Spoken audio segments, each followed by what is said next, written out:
Welcome to the Tony the Prophet channel for week 9. We had a very good week 8. Let's recap quickly so we can get through this. I had New England -7 check cover. We had Indy with a big spread -15.5 check cover. I had Baltimore -6.5 -7. Found out late in the week that after I did the video that Lamar wasn't playing, so I pivoted and gave you a pick on Twitter. Kansas City -11.5. They covered 28-7 on the Monday night game, so it didn't matter. And then Baltimore covered, so we got 4. Now the only game we didn't hit was Atlanta. Now they were 7.5 point favorite against the Miami Dolphins. How the hell did they lose to the Miami Dolphins when you have a team that's 32nd against the run? I mean, you got to be kidding me. These Bijan Robinson's prop was like 93.5 yards. I thought that was free money. I thought that was candy from heaven. Okay, he gets 25 yards, and then I figured they would rest him in the fourth quarter, and Tyler Algier would go off. His prop was 40.5, 41.5. He gets 4 yards. Now, thankfully, he scored late, a garbage time touchdown. But, you know, this team's a total disgrace. Raheem Morris, GM Terry Fontenot, they don't know what they're doing with quarterback. They pay Cousins $180 million, $100 million guaranteed. Then at the 8th pick, when they need pass rushes like oxygen, they draft Penix. And then they sit him for a year. Now we're finally playing them, and they got a big bill with Cousins. They don't have a clue. I'm never betting them again. It's just out the blank. You may run a good business, but your football team is a joke. So, anyways, let's get into this week. I don't want to keep this long. Game one. I love this game. Detroit -5.5. 8.5. This is my for the year. The lead pipe lock. You got Detroit coming off a bye, playing indoors with the Dome, where Goff is in heaven. He does great inside in the Dome. Detroit 3-0 straight up and against the spread at home. Detroit 14-3 straight up at home. Their last 17. They're 5-0 against the spread. Their last 5 at home against Minnesota. And then you have Minnesota, who you have J.J. McCarthy. Okay, now this kid is not ready for prime time, but they should be sued for what they did to Wentz last week against the Chargers. They put the poor guy out; he couldn't play. He got the crap beat out of him. They don't want to get J.J. beat up because they figured they need him. But I'm just going to give a quick scouting report from the draft stuff when I was covering the draft back when they were getting drafted. But somebody I trust. Here's his analysis. J.J. McCarthy, no power arm, needs to work on touch, timing anticipation, processing slow, does not use the middle of the field. And then here you have a guy at Michigan. They never really needed him. They ran the ball. He threw 20 times a game. There was one game he didn't throw a pass in the second half. So I got Detroit third in points scored at 31 points a game. They get 5.9 yards a play. So they're getting 6 yards a play. Minnesota 24th against the run. So you got Goff going off at home. Big game for St. Brown. And then you got Gibbs and Montgomery, who, they're just going to run the ball. So you got a smash spot, 8.5 at home. I have this Detroit 34-16, easy peasy. And then the next game we'll move on to San Francisco -2.5. Shanahan's good coming back after a loss. You basically have San Francisco, who's a better team, playing against the Giants that don't have their weapons. They lost poor Cam Scatterbo. The kid was really doing well, and they don't have neighbors. And the key to the game really is that the Giants' Swiss cheese run defense, they have given 18% of their runs against them. They give up 10 yards or more. It's a joke. The Shane Bowen. Now, the strength of the Giants is supposed to be their front seven. They keep drafting and bringing in guys, Brian Burns and all these guys. and they can't stop a nosebleed. Okay, it's a Swiss cheese defense, and then you got CMC. They actually rested him last week. He only had like 10 carries. They did more in the pass game with him, but he's going to smash spot. It's 100+ yards, 1 or 2 touchdowns. Uh, Giants 6-10 against the spread. 6-14 against the spread. Their last 20, 3-17 straight up. This team just doesn't win. Okay, and they don't have their weapons, and now they don't have. They're still going to use with McCorkle Jones there, but I don't think it matters. It should be a big day for Kittle if they don't need him for blocking. Jennings, the usual suspects, and CMC. Bourne gets a few. So I have this San Francisco 26-16, and the hapless Giants just continue to lose. And the next game, there's a little bit of a smell game, but I'm taking the cheese. I got Indy -3.5. It was -3. I think the line is low. That's why I'm calling it a smell game. If they were home, it would be like 7.5, 8. It's 3. It went to 3.5. Now, I think that's because Pittsburgh historically has been a good.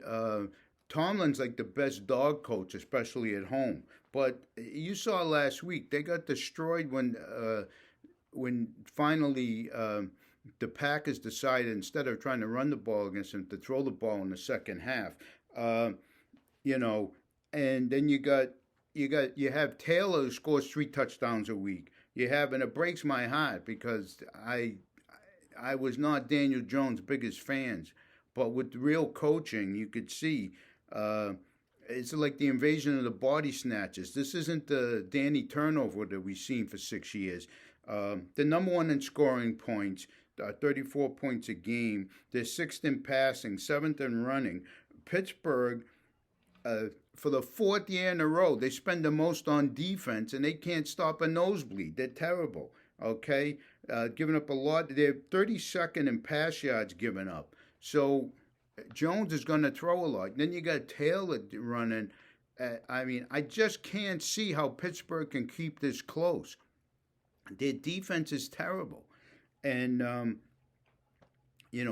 Pittsburgh's 4-3, 3-4 against the spread. They're 4-8 against the spread the last 12. Now, like I say, I'm worried that this is a smell game, that the line should be bigger. And, the NFL, when you think it's a lock, it goes the other way. We've seen games with 90% of the money's on the team and the 10% money wins. So, but I'm going to call it Indy 34-23. I think it definitely goes over. But, Indy's just playing better. Pittsburgh's not.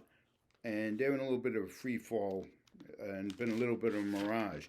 Now, the next game, I usually don't like to take the Chargers as a heavy favorite, but the evidence is here. You got to take them. As long as it's under 10, it's been 9.5. It's getting a little bit juiced up. You get the Chargers playing the best best they're doing all year versus a 1-7 Titans team. They needed that miracle in Arizona to win. The game should have been 28-6, and somehow with the fumbles and the bad play with Arizona, they should be 0-8.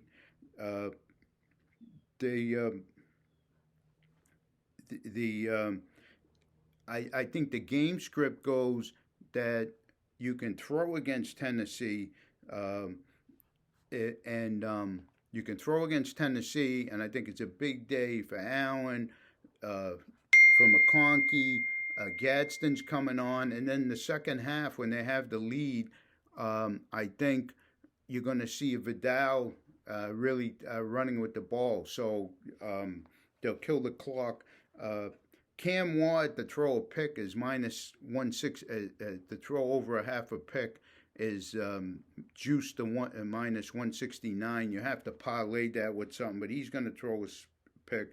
It's a smash spot for the Chargers that came off a big game last week and against a team that gives up 29 points a game and 6 yards of play. So you have the better coach. Tennessee doesn't even have a coach because they threw out Vrabel with the bathwater. He got more wins in 6 weeks than they had in 20 weeks with that stiff. The owner really doesn't know what she's doing, and it's just sad. So I have this as smash spot. Chargers 33-14, and so those are the picks. I have other games that I like. I like the Bears getting 2.5. That's getting juiced up. It might be 3 by tomorrow, but it's 2.5 right now. Um, the Cincinnati defense is a sieve. Last week was a joke. The Jets couldn't score 39 points in 4 weeks, and they play Cincinnati, and they get 39 points. And let me say something about Zach Taylor. I never liked this guy. He blew the Super Bowl with his play calling at the end. And you got trying to score, you're at the goal line. You got Chase Brown for the first time all year gets over 100 yards, and you throw the ball 4 downs, 3 downs. What are you doing? And then the Jets come back and score. I mean, this team is a joke. If I was Joe Burrow, I'd ask for my release and go somewhere else when you win. They're going to waste this kid's career. But so I love the Bears. Bears usually don't play as well on the road, but it doesn't matter. They've been playing better. They won on the road the last game. And the other game I love is the Rams minus 14. 14.5 gets a little sketchy. There's still minus 14s out there, Fanatics and a few other places. But I even with the hook, I don't think it matters. Tyler Shuck, you got to be kidding me. They're putting him in to see if he's any good. He's a guy who would play for a pick against them. I don't know if they're trying to tank at this point because there's good quarterbacks coming out, and he was a placeholder. Spencer Rattler actually played better. He's a good backup. That's all he is. And the Rams scored 35 last week against Jacksonville, where the line was a lot closer than that, and a lot of people had the Jags. And the other game, I like the Rams. And the other game I stayed away from is a real smell game, is the Patriots.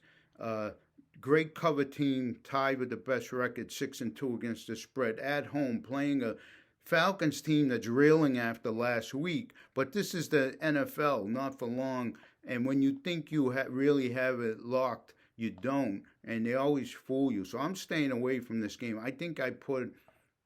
when it went to 4.5, I think I put $15 on the Patriots. It's a smash spot for them. They should win. But, they have Penix coming back and Bijan, but you just never know. Everything's pointing Patriots. Atlanta seems to be falling. You put Gonzalez against London, that neutralizes him. They're the best team against the run. I don't think they've given up a 50-yard rusher all year. So all the evidence says Patriots, but like I said, it's a smell game in the NFL. Money's coming in on Atlanta at this point to move the line down. So the wise guys and the big boys are sending in money. But I'm just staying away from it. But let's do real quickly, like we would do at the end, to give you the rest of these games. Green Bay, Carolina. I don't like Carolina on the road. Usually they're a good cover team. Haven't bet it yet, but I would bet Green Bay. Houston and Denver, too close for comfort. Denver doesn't have their cornerback. It's a low-scoring game. I'm really worried. I got Knicks on one of my teams, and he's not going to do well against Houston. I was looking for a quarterback. I have nobody to give up at this point, so I got to live and die with it. These Indian Pit, Chargers we did, Rams we did. Jacksonville, I'm staying away from it. Maybe a spot. Bowers coming back that they can cover a win, but it's a field goal game, and I'm staying away from it. KC and Buffalo too close. I like KC. Buffalo's at home and has done well in the regular season. If I had to bet it, I would take KC minus the 1.5, but it's too close. And then Seattle, I like Seattle. Washington's banged up. Seattle has some injuries, and Dallas minus 2.5. I see it's getting juiced up. I wouldn't be surprised if it's 3 by game time, but I got to take Dallas, even with that crap defense. I can't trust Arizona. They're better off for Brissett, I think. Harrison will do well against that team, McBride, but Dak, they'll score a lot of points. They play better at home. So that's it for this week. I don't want to keep it too long. Come back next week, and thanks for listening.